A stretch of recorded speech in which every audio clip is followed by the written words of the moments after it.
جیسا کہ آپ کو معلوم ہے، فن یا کلا کی کوئی قیمت نہیں۔ لوگ اس عالم میں ان گنت فنون سے وابستہ ہیں اور اپنے اپنے اعتبار سے متعلقہ شعبوں میں جدوجہد کر رہے ہیں، مگر شو بزنس کی دنیا ہی بڑی عجیب انوکھی ہے۔ اس میدان میں بے شمار فنکار منظر عام پر رونما ہوئے اور اپنی ہی بے مثالی فن اور کلا کی بدولت بڑا مقام حاصل ہر جگہ اپنا لوہا منوایا۔ آج آنکھیں اسکرین پر ان کا چہرہ دیکھنے کو ترستی ہیں۔ انہی مشہور و معروف اور ساز شخصیات میں استاد سلامت حسین۔ سلامت حسین کا آبائی شہر رامپور ہندوستان ہے۔ سلامت حسین سن 1930 میں پیدا ہوئے۔ استاد سلامت حسین کے والد محمد جان نواب رامپور کے ملازم تھے۔ ابتدائی تعلیم انہوں نے رامپور سے حاصل کی۔ اسکول کے دور میں سلامت حسین کو نظمیں پڑھنے کا بہت شوق ہوتا تھا۔ استاد سلامت حسین کے خالو گچن جو موسیقی کے دلدار تھے، سلامت حسین نے موسیقی کی ابتدائی تعلیم اپنے خالو سے حاصل کی۔ اس زمانے میں جب گچن صاحب جو بھی گائے راگ الاپتے تو استاد سلامت حسین کو یاد ہو جاتے تھے۔ گچن صاحب کے ساتھ استاد بسم اللہ خان، استاد اللہ دیتا جیسے بڑے فنکار ہوتے تھے۔ گچن صاحب اصل میں کلارنٹ بہت اچھا بجاتے تھے۔ انہیں کلاسیکی راگوں پر خاصی دسترس تھی۔ استاد سلامت حسین کا خاندان کا گزر بسر جنا کیپ اور رامپور کیپ بنا کر زندگی گزر بسر ہوتا تھا۔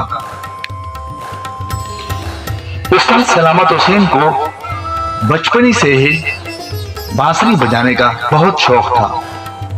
وہ بچپنی سے بازار میں جا کر بانسریاں خرید کر اور گھر میں آ کے بجاتے تھے۔ اس وقت مدن صاحب بانسری کے بہت بڑے استاد تھے۔ اس زمانے میں کلاسیکل رنگ زیادہ تھا۔ اس وقت دیبو بھٹاچاریہ، لال محمد اور نذیر صاحب کا بہت بڑا نام تھا۔ استاد سلامت حسین نے 1954 میں ریڈیو پاکستان کراچی میں ملازمت اختیار کی۔ اس وقت ریڈیو کے انچارج زید بخاری صاحب تھے۔ سن 1952 میں جب استاد سلامت حسین کا خاندان پاکستان آیا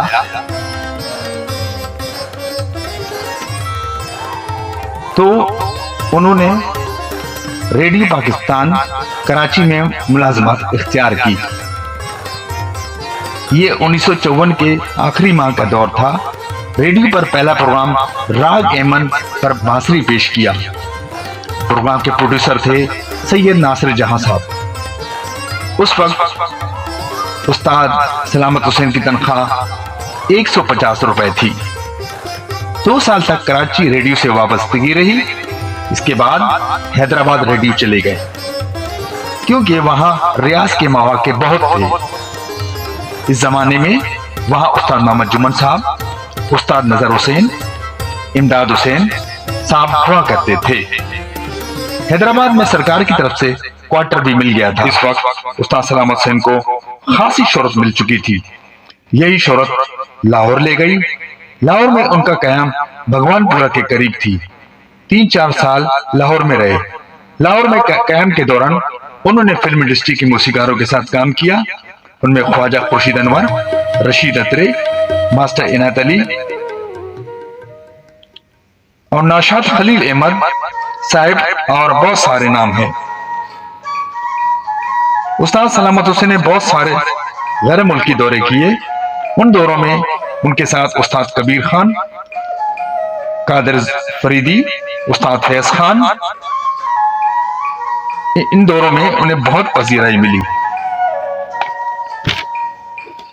اپنے غیر ملکی دوروں کے بارے میں مزید بتاتے ہوئے انہوں نے کہا، زندگی میں اس فن کی وجہ سے اتنے دورے کیے کہ کافی پاسپورٹ بھر گئے اور بڑے ملکوں کے سربراہوں کے سامنے اپنے فن کا مظاہرہ کیا۔ سربراہان نے فن کو سراہا اور تاریخی اسناد دیے۔ جب استاد سلامت حسین نے پرانی نمائش پر اپنے فن کا مظاہرہ کیا، جہاں کبھی پہلی نمائش لگی تھی وہاں جاپان والوں نے ٹی وی سرکٹ لگایا ہوا تھا۔ بعد میں باقاعدہ ٹی وی اسٹیشن باقاعدہ شروع ہوا۔ انہوں نے بتایا کہ ٹی وی اسٹیشن آمد پر مہدی زہری صاحب اور قمر آفتاب سے ملاقات ہوئی۔ وہ بہت ہی اچھے انسان تھے۔ استاد سلامت حسین کا ٹی وی پر پہلا پروگرام جھرنے تھا۔ پروڈیوسر امیر امام صاحب تھے۔ انہوں نے موسیقاروں میں فیروز نظامی، خواجہ خورشید انور اور استاد نتو خان تھے۔ استاد سلامت حسین کی شہرت فلم خاموش رہو سے ہوئی، جس کی موسیقی خلیل احمد نے مرتب کی تھی۔ فلموں میں اپنے دھنوں کے بارے میں بتایا کہ رشید عطری کی ترتیب دی ہوئی ایک دھن لٹھ الجھی سلجھارے بالم بہت ہی پسند ہوئی۔ آج بھی وہ دھن سنتا ہوں تو ماضی یاد آ جاتا ہے۔ استاد سلامت حسین نے بتایا کہ پی ٹی وی میں کلاسیکل برائے نام ہے۔ فنکار پی ٹی وی پر ادھر ادھر گھومتے ہیں، کوئی پروگرام نہیں۔ ٹی وی میں جو معاوضہ دیا جاتا ہے اس سے گزارا ممکن ہی نہیں ہے۔ انہوں نے کہا کہ راگوں سے آشنائی ضروری ہے، ورنہ کوئی گلوکار فنکار مکمل نہیں ہوتا۔ اب بھی استاد سلامت حسین اپنے آپ کو ایک چھوٹا سا طالب علم سمجھتے ہیں۔ استاد سلامت حسین کو پی ٹی وی ایوارڈ 1987 عیسوی ملا، صدارتی ایوارڈ بھی ملا۔ ایوارڈ ملنے کے بعد یقین ہو گیا کہ اللہ کا کرم ہے، مجھ ناچیز کی حوصلہ افزائی ہوئی ہے۔ کافی کیسٹ بھی ریلیز ہو چکے ہیں، جن میں دھنک گیت مالا نام سے آڈیو کیسٹ ریلیز ہو چکے ہیں۔ الحمدللہ اس وقت استاد سلامت علی خان کی عمر کافی ہو چکی ہے، پروگرام نہ کرنے کے برابر ہیں۔ استاد سلامت علی خان اس وقت اپنے گھر میں آرام